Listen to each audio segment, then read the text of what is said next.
Hello everyone, very good morning. I hope you are after and fine and having a great time. Yesterday I conducted an online test of English. Chapter was construction.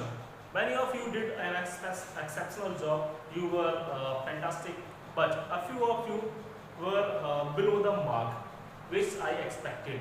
यानी आप में से कुछ लोगों ने बहुत अच्छी performance दी, लेकिन कुछ लोग ऐसे थे जो मैंने एक मार्क्स जो माइलस्टोन मैंने सेटअप किया था उससे भी थोड़ा सा नीचे थे. ठीक है, सो इट डजंट मैटर, कोई बात नहीं. अप्स एंड डाउन्स आते हैं लाइफ में. अगर हम लोग ज़्यादा मेहनत करेंगे तो हम अच्छे से ज़्यादा मार्क्स हम लोग गेन करेंगे, ऑब्टेन करेंगे, ऑब्वियस सी बात है. लेकिन जो लोग मेहनत नहीं कर रहे हैं उनके मार्क्स डाउन होते जा रहे हैं, लेकिन जो लोग मेहनत कर रहे हैं उनके मार्क्स अप होते जा रहे हैं. तो अब यहाँ पे एक अंग्रेजी में मैंने कहावत सुनी थी, it is never too late to made, यानी जब जागो तभी सवेरा, जब जागो तभी सवेरा. यानी अगर हम लोग आज से मान लेते हैं कि मेरे को बहुत अच्छा करना है, मेरे को अपने जो मार्क्स हैं, जो रेशियो है उनको ग्रो करना है, तो आप लोग कभी भी उस बात के लिए देर नहीं होती. यानी जब आप ठान लेंगे तब से आप कर सकते हैं. ठीक है, तो मेरा मैसेज आप लोगों को यही है कि अगर आपको लगता है कि मैं सही नहीं कर पा रहा हूँ तो आज से ही मेहनत करना शुरू करिए. ठीक है, आधा आधा घंटा करके अपनी स्टडी को पढ़ाइए. आज आधा घंटा पढ़िए, कल फिर 1 घंटा पढ़िए, फिर उसके बाद 1.5 घंटा, 2 घंटा. तो ऐसे ही हम लोग इंक्रीज कर सकते हैं डे बाई डे. ठीक है, ये एक प्रोसेस होता है कि अपनी स्टडीज को बूस्ट अप करने का. मान लीजिए किसी को लगता है कि मैं 2 घंटे लगातार नहीं पढ़ सकता, कोई बात नहीं, डजंट मैटर. आप लोग 1 घंटा पढ़िए, 1 घंटे के बाद ब्रेक लीजिए, फिर दोबारा से रिकंटिन्यू करिए. ठीक है, उसके बाद फिर आप 15 और 20 मिनट्स का ब्रेक ले सकते हैं. तो और सबसे बड़ी बात पढ़ाई करने का एक जो मीडियम होता है, यानी एक जो बेसिक फॉर्मूला होता है जो मेरे टीचर्स ने मेरे साथ शेयर किया था, मैं आपके साथ शेयर कर देना चाहता हूँ कि कभी भी स्टडीज को बर्डन की तरह यानी बोझ की तरह नहीं लेना चाहिए. अगर आप इंजॉय करेंगे अपनी स्टडीज को, अगर आपके अंदर ये क्यूरियोसिटी रहेगी कि मेरे को चीज़ों को सीखना है, जानना है कि इनका यूज कैसे होता है, साइंस के बारे में अगर आपकी क्यूरियोसिटी रहेगी कि भाई ये सूरज दिन रात कैसे होते हैं, एटसेट्रा एटसेट्रा, ये सारी चीज़ें अगर रहेंगी तो आपकी जो क्यूरियोसिटी है वो आपको साइंस के प्रति आपका इंटरेस्ट डेवलप करेगी. ठीक है, ऐसे ही मैथ्स हो गया, मैथ्स के फॉर्मूले हो गए, ये फॉर्मूला बना कैसे, डेरिवेट कहाँ से हुआ, ये चीज़ें अगर आप सीखने की कोशिश करेंगे तो आपको पता चल जाएगा कि इस फॉर्मूले का ओरिजिन क्या है. ठीक है, और आप खुद से भी हो सकता है कि उस फॉर्मूले को डेरिवेट कर सके, डेवलप कर सके. ठीक है, ये होता है हमारा बेसिक फंडामेंटल फंडा कि किसी भी कोई भी सब्जेक्ट हो उसके अंदर हमें इंटरेस्ट कैसे डेवलप करना है. ठीक है, आज हम इस वीडियो के अंदर बात करेंगे कंडीशनल सेंटेंसेस की. कंडीशनल सेंटेंसेस का मतलब क्या है, यानी मैंने यहाँ पे सिर्फ कंडीशनल लिख रखा है, तो कंडीशनल जो भी अप्लाई होती है वो सिर्फ सेंटेंसेस के ऊपर ही होती है. ठीक है, यानी जो एक आपको ऐसी कंडीशन दे रखी होगी किसी पर्टिकुलर सेंटेंस में और उसके बाद आपको कोई नेक्स्ट सेंटेंस क्या करना होगा, ऐड करना होगा. तो हमको नहीं पता कि इस कंडीशन के हिसाब से जो नेक्स्ट हमारा सेंटेंस होगा वो प्रेजेंट टेंस में होगा, पास्ट टेंस में होगा या फ्यूचर टेंस में होगा. तो ये कहलाते हैं कंडीशनल सेंटेंसेस. मान लीजिए कोई क्लॉज यहाँ इफ से कोई स्टार्ट होने वाला कोई क्लॉज है और जो सिंपल प्रेजेंट टेंस में है, तो उसके बाद आने वाला जो सेंटेंस होगा वो या प्रेजेंट टेंस में होगा या पास्ट टेंस में होगा या फ्यूचर टेंस में होगा. ठीक है, मान लीजिए इफ से जुड़ा हुआ कोई भी क्लॉज यहाँ पे पास्ट टेंस में दे रखा है, तो उससे आगे आने वाला जो सेंटेंस होगा, जो क्लॉज होगा हमारा, वो पास्ट में होगा, फ्यूचर में होगा या प्रेजेंट में होगा. ये कहलाते हैं कंडीशनल सेंटेंसेस. ठीक है, आई होप आपको समझ में आ गया होगा कि इस वाले वीडियो में, इस वाले चैप्टर में हम लोग क्या चीजें पढ़ने वाले हैं. तो कुछ जनरल से रूल हैं कंडीशनल सेंटेंसेस के, पहले हम उनको स्टडी कर दें अच्छे से और उसके बाद हम लोग एक्सरसाइज की तरफ मूव करेंगे. सो हियर वी गो, शुरुआत करते हैं. रूल फर्स्ट, अगर कोई क्लॉज इफ से स्टार्ट होता है, यानी इफ से स्टार्ट होने वाला कोई क्लॉज है और उसके बाद सिंपल प्रेजेंट टेंस यूज हो रहा है, क्या यूज हो रहा है, सिंपल प्रेजेंट टेंस, तो नेक्स्ट जो सेंटेंस होगा हमारा, यानी जो भी नेक्स्ट सेंटेंस यूज होगा आगे, वह भी सिंपल पास्ट टेंस में ही होगा. ये होता है हमारा, सॉरी, सिंपल प्रेजेंट टेंस में होगा. ये है हमारा रूल फर्स्ट, जिसको हम लोग कह सकते हैं.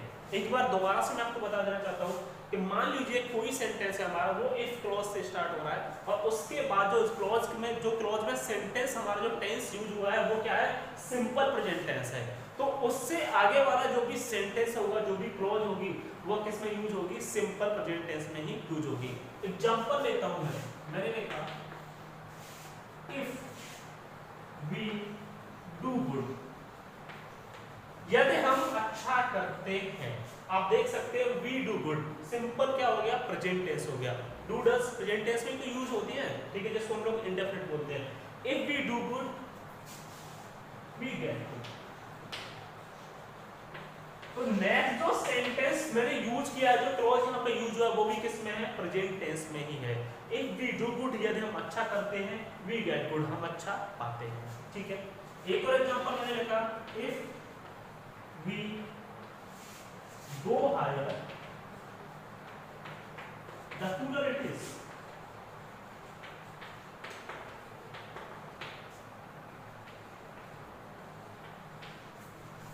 if we go higher the cooler it is, यदि हम ऊंचाई पर जाते हैं, यानी जैसे मान लीजिए हम किसी पहाड़ पर माउंटेन क्लाइंबिंग कर रहे हैं, जैसे जैसे हम ऊंचाई पर जाएंगे वैसे वैसे ठंड क्या होगी? बढ़ेगी, ठीक है, यानी मौसम क्या रहेगा? ठंडा ही होगा। इफ वी गो हायर, देख सकते हैं वी गो हायर, अगर हम ऊंचाई पर जाते हैं, यानी इफ से स्टार्ट हुआ है, सेंटेंस हमारा क्या है? यानी सब्जेक्ट के साथ हमारी मेन वर्ब की कौन सी फॉर्म यूज है? फर्स्ट फॉर्म यूज है, इसीलिए ये कौन सा हो गया? हमारा सिंपल प्रेजेंट टेंस हो गया। नेक्स्ट आप लोग देख सकते हैं द कूलर इट इज, ये भी क्या होता है? ये जो हमारा जो है वो सिंपल प्रेजेंट टेंस की क्या होती है? हेल्पिंग वर्ब्स होती है। द कूलर इट इज, ये भी क्या हो गया? तो हम लोग कह सकते हैं कि ये वाला जो रूल है, इसके हिसाब से कि अगर कोई भी क्लॉज इफ से स्टार्ट हो रहा है और उसके साथ यूज होने वाला सेंटेंस सिंपल प्रेजेंट टेंस है, ठीक है, तो उसके बाद जो भी सेंटेंस यूज होगा वह भी सिंपल प्रेजेंट टेंस की फॉर्म में ही होगा। Is that clear? ये था हमारा रूल फर्स्ट। अब इसके बाद हम सेकंड रूल की क्या करते हैं? बात करते हैं। चलिए देखते हैं सेकंड रूल क्या है हमारा। आई होप आपको ये वाला रूल समझ में आ गया होगा।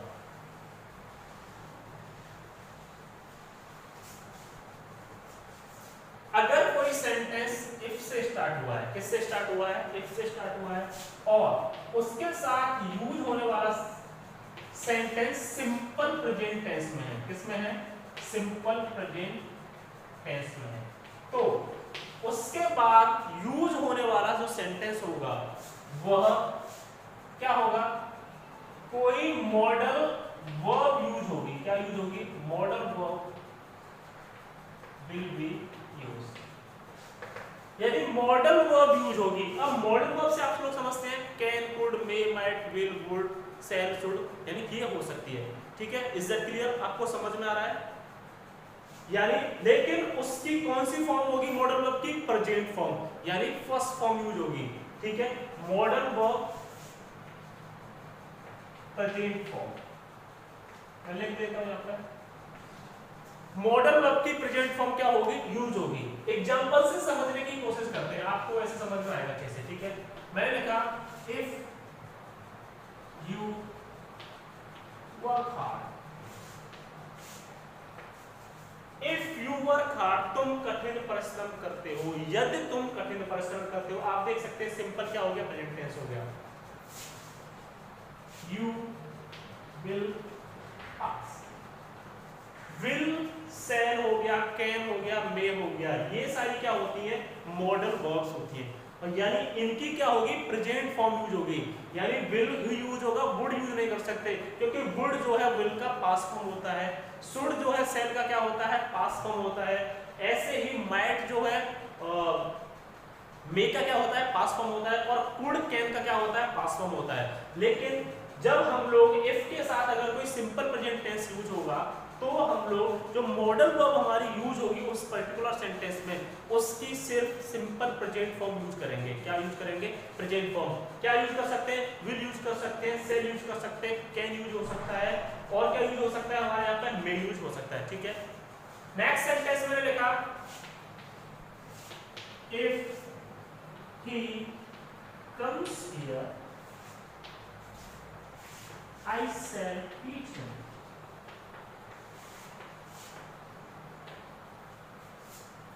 If he comes here, यदि वह यहाँ आता है, सिंपल प्रेजेंट टेंस हो गया नहीं हो गया? इफ से जुड़ा हुआ है, इफ से स्टार्ट है, क्लॉज से, he comes here। आप लोग देख सकते हैं ऐसा यस हम लोग सिंगुलर सब्जेक्ट के साथ प्रेजेंट टेंस होता था जो हमारा उसमें यूज करते थे, तो सिंपल प्रेजेंट टेंस हो गया। उसके बाद जो नेक्स्ट हमारा जो सेंटेंस होगा क्लॉज होगा उसमें मॉडल वर्ब की फर्स्ट फॉर्म यूज हो रही होगी। Is that clear? I shall teach you, अगर तुम यहाँ आते हो मैं तुम्हें पढ़ाऊंगा। तो ये क्या हो गया, हम इसको कह सकते हैं कि फ्यूचर टेंस हो गया हमारा। कौन सा हो गया? Future tense.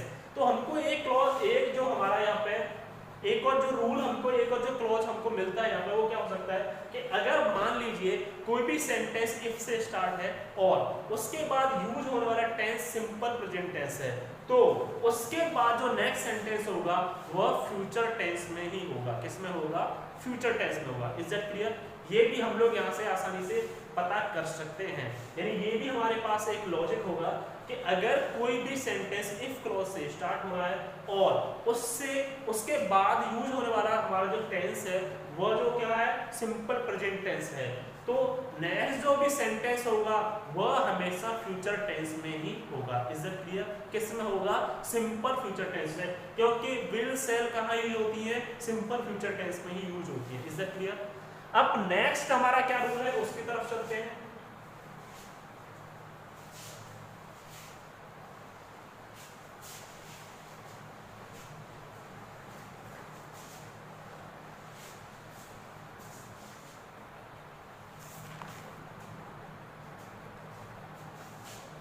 रूल थर्ड, देखिए जब मैंने आपको एडवर्ब पढ़ाया था तो मैंने आपको एडवर्ब ऑफ टाइम पढ़ाया था, ठीक है?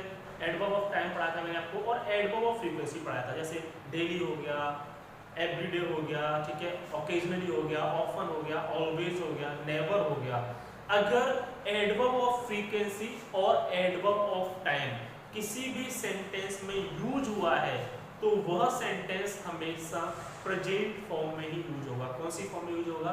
सिंपल प्रेजेंट टेंस में ही वह सेंटेंस हमेशा होगा, ठीक है? एग्जांपल लेते हैं, मैं सिर्फ आपको एग्जांपल्स बता देता हूं क्योंकि जो रूल्स मैं आपको बता रहा हूं ये मैंने नोट्स ऑलरेडी आपके लिए प्रिपेयर कर रखे हैं, तो नोट्स आप वहां से कैरी कर सकते हैं, कॉपी कर सकते हैं और स्टडी कर सकते हैं।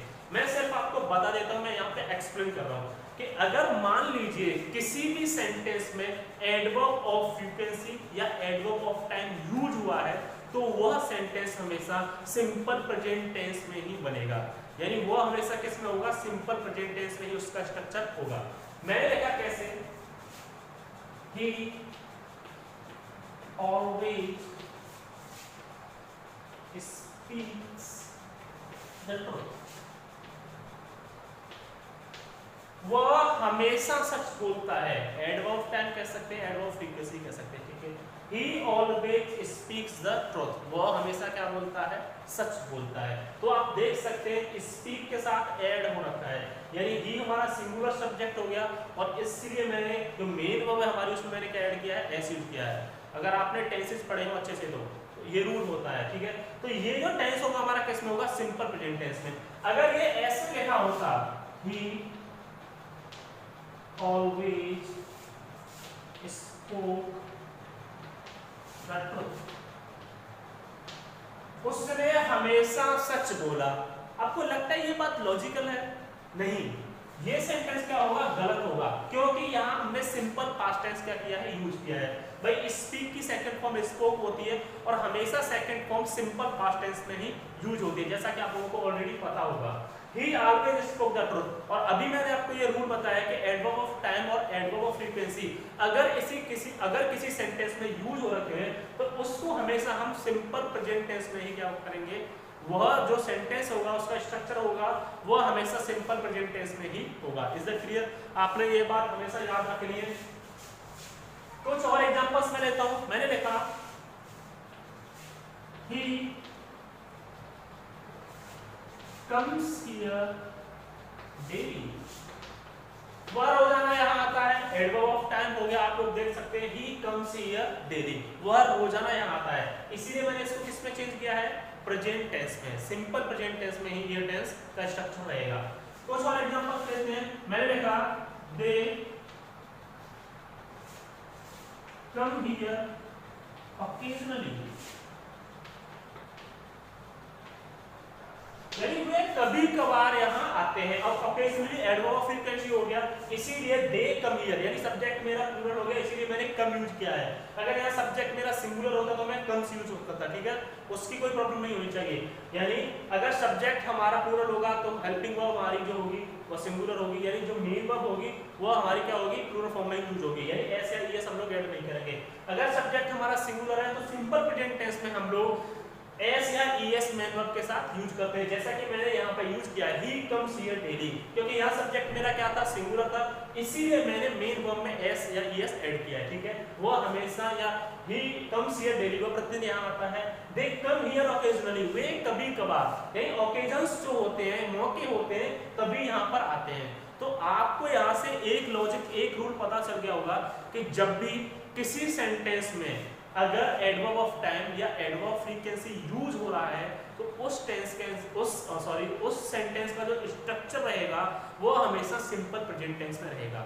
यानी सिंपल प्रेजेंट टेंस का मतलब मेरा कहने का ये रहेगा कि अगर सब्जेक्ट हमारा प्लूरल होता है तो सिर्फ मेन वर्ब की फर्स्ट फॉर्म यूज होगी, अगर सब्जेक्ट हमारा सिंगुलर होता है तो मेन वर्ब की फर्स्ट फॉर्म में हम लोग एस या ईएस जोड़ देते हैं, जैसा कि हम लोग टेंसेस में ऑलरेडी पढ़ चुके हैं, ठीक है, यही तो होता है। अब जो नेक्स्ट रूल है हमारा वह क्या होगा उसके बारे में हम लोग बात करते हैं।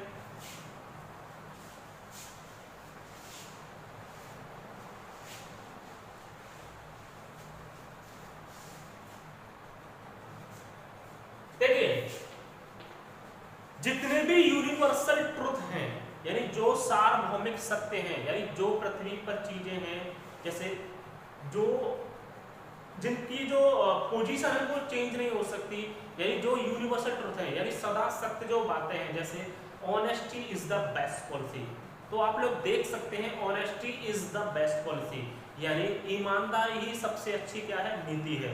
तो यहाँ पे इज का यूज हुआ है, यानी आप लोग समझ गए होंगे कि जितने भी यूनिवर्सल ट्रुथ हैं वो हमेशा सिंपल प्रेजेंट टेंस में क्या होते हैं, यूज होते हैं, यानी उनका जो फॉर्मेशन रहेगा वो हमेशा सिंपल प्रेजेंट टेंस में ही रहेगा। जैसे फॉर एग्जांपल मैंने और बताया आपको, the earth moves around the sun, यानी पृथ्वी सूर्य का चक्कर लगाती है। The sun rises in the east, यानी सूर्य पूरब में निकलता है, सूरज पूरब में निकलता है। तो अभी कभी आपने ये चीजें देखी, गौर किया होगा कि ये को हम लोग हमेशा सिंपल प्रेजेंट टेंस में ही क्यों ट्रांसलेट करते हैं, इनका स्ट्रक्चर जो होता है हमेशा सिंपल प्रेजेंट टेंस में ही क्यों होता है, क्योंकि ये हमेशा यूनिवर्सल ट्रुथ है, यानी ये जो सच्चाई है इनको हम लोग बदल नहीं सकते हैं, ठीक है। कभी आपने जैसे सुना है the earth moved around the sun, पृथ्वी सूर्य के ओर पृथ्वी ने सूर्य की ओर चक्कर लगाया नहीं, क्योंकि जो भी यूनिवर्सल ट्रुथ होते हैं हमेशा सिंपल प्रेजेंट टेंस में क्या होते हैं, यूज होते हैं, ठीक है। फॉर एग्जांपल जैसे कि मैंने आपको बताया, the earth moves around the sun, universal truth है, सबको पता है कि भाई पृथ्वी सूर्य का चक्कर लगाती है, इसीलिए इसका जो सेंटेंस का स्ट्रक्चर रहेगा वो क्या रहेगा, सिंपल प्रेजेंट टेंस रहेगा। दूसरा, the sun rises in the east, सूरज पूरब में निकलता है, ये भी सदा सत्य बात है भाई, इसकी पोजीशन कभी चेंज नहीं होती, कभी पश्चिम से निकलते हुए देखा है नहीं। हम लोग ऐसा कह सकते हैं the sun sets in the west, सूरज पश्चिम में छिपता है, निकलता कहां से, पूरब से निकलता है, लेकिन छिपता कहां है, पश्चिम में, ठीक है। तो ये भी क्या होगा, यूनिवर्सल ट्रुथ होगा। कुछ और चीजें हैं, जैसे मैंने कहा honesty is the best policy, honesty is the best policy, ईमानदारी ही सबसे अच्छी क्या है, नीति है। एक और कहावत जो मैंने आपको बताई थी, it is never too late, it is never too late to make, यानी जब जागो तभी सवेरा। तो आप लोग देख सकते हैं इसका यूज हुआ है, यानी जब जागो तभी सवेरा, ये अभी यूनिवर्सल क्या है, ट्रुथ है, इसीलिए तो हमने इसको सिंपल प्रेजेंट टेंस में स्ट्रक्चर रखा है इसका। अगर ये यूनिवर्सल ट्रुथ नहीं होता तो इसका स्ट्रक्चर कोई भी हो सकता था भाई, सिंपल पास्ट टेंस भी तो हो सकता था, सिंपल फ्यूचर टेंस भी तो हो सकता था, सिर्फ सिंपल प्रेजेंट टेंस ही क्यों, क्योंकि जितने भी यूनिवर्सल ट्रुथ होंगे उनकी जो स्ट्रक्चर रहेगा, उनका जो स्ट्रक्चर रहेगा वो हमेशा सिंपल प्रेजेंट टेंस में ही रहेगा, ठीक है। जैसे कि डायरेक्ट इनडायरेक्ट हम लोग पढ़ते हैं, ठीक है। डायरेक्ट इनडायरेक्ट से मैं एक एग्जांपल लेता हूं, my mother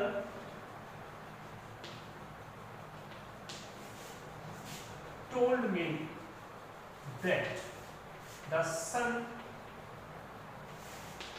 rises in the east.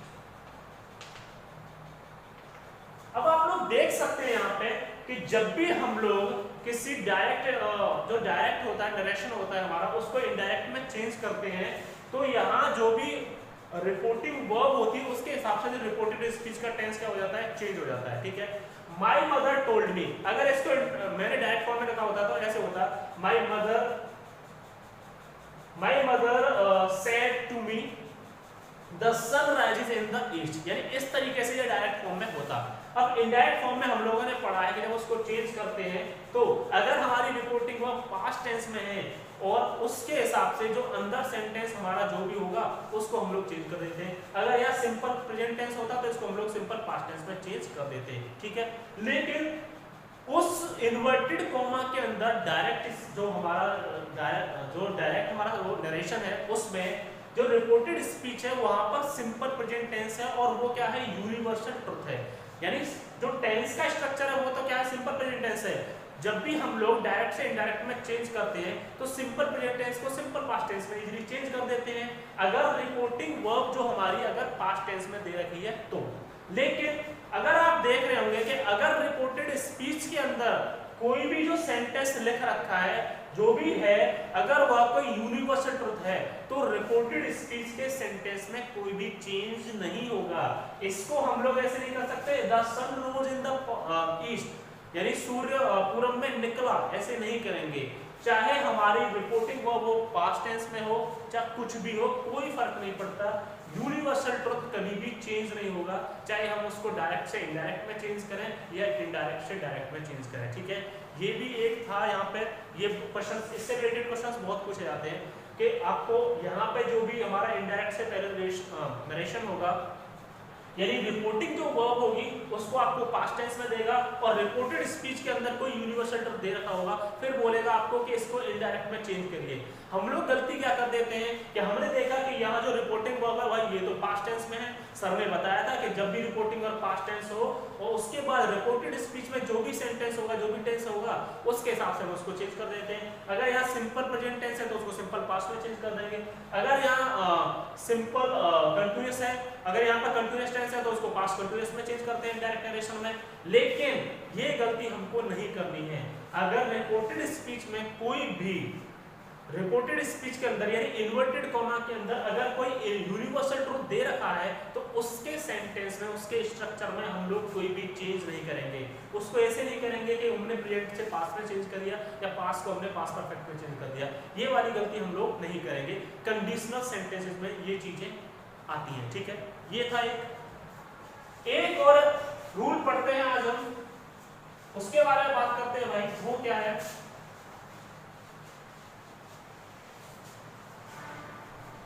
Next जो रूल है हमारा,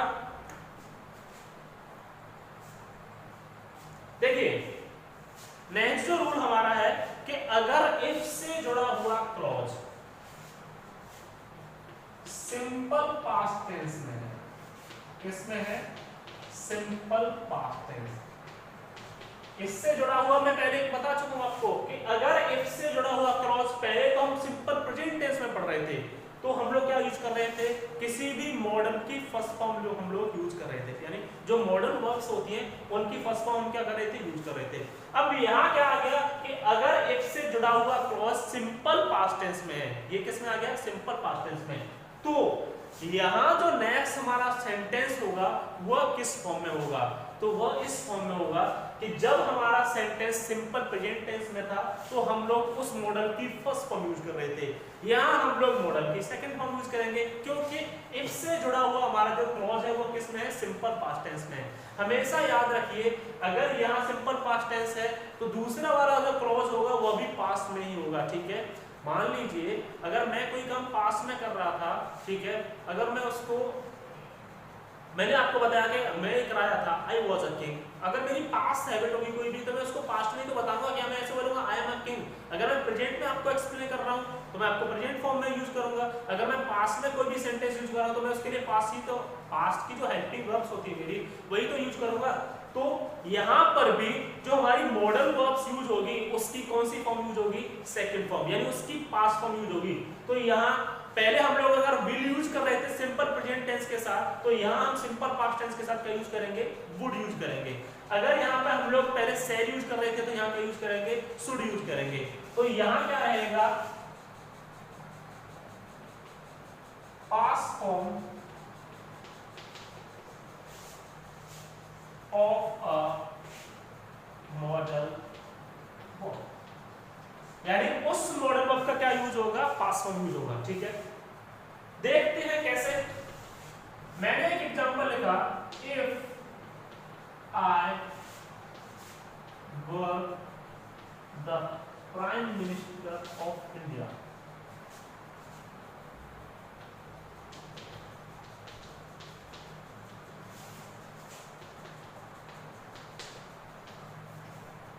if I were the prime minister of India, इनको हम लोग सपोजिशनल यानी ऐसा हम लोग मान लेते हैं, यानी इनको हम लोग सपोजिशनल सेंटेंसेस भी कहते हैं।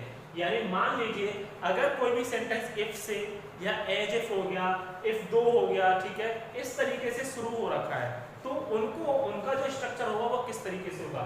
If I were the prime minister of India, अगर मैं भारत का राजा होता, यदि मैं भारत का प्रधानमंत्री होता तो क्या होता। अब आप देख रहे होंगे यहाँ इफ के बाद जो भी सेंटेंस यूज हुआ है वो कौन सा है, सिंपल पास्ट टेंस। तो जो नेक्स्ट हमारा सेंटेंस होगा वो किस फॉर्म में होगा, यानी मॉडल वर्ब यूज होगी, लेकिन मॉडल वर्ब की कौन सी फॉर्म यूज होगी, सेकंड फॉर्म यूज होगी। किस तरीके से, if I were the prime minister of India, I will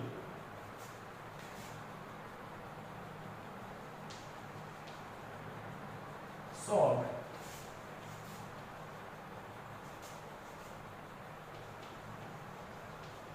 Kashmir problem।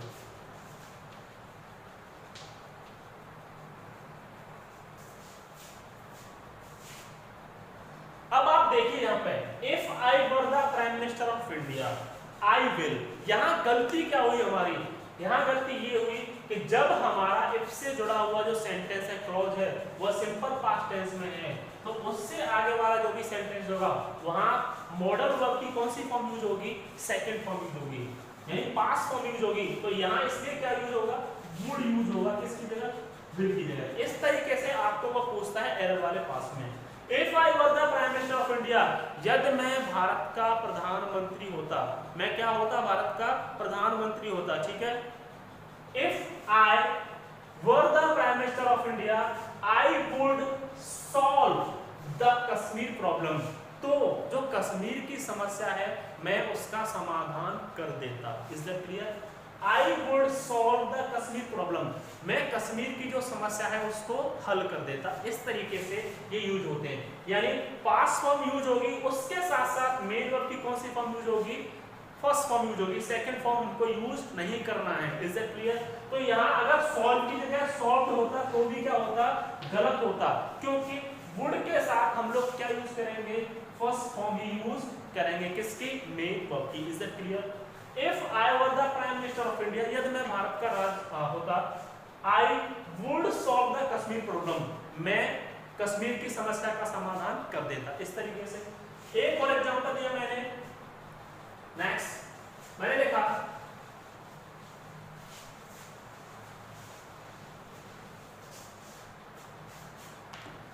If I were the king, if I were the king, यदि मैं राजा होता तो क्या होता, if I were the king, I would live a luxurious life.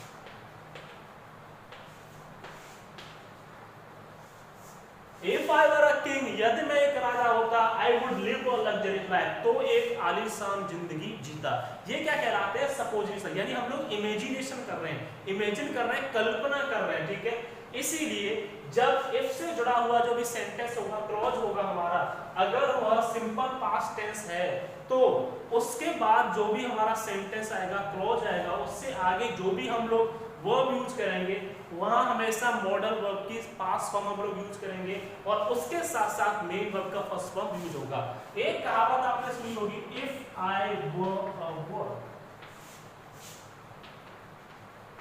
If I were a bird, यदि मैं एक चिड़िया होता तो क्या होता, आई विल फ्लाई, मैं उड़ता।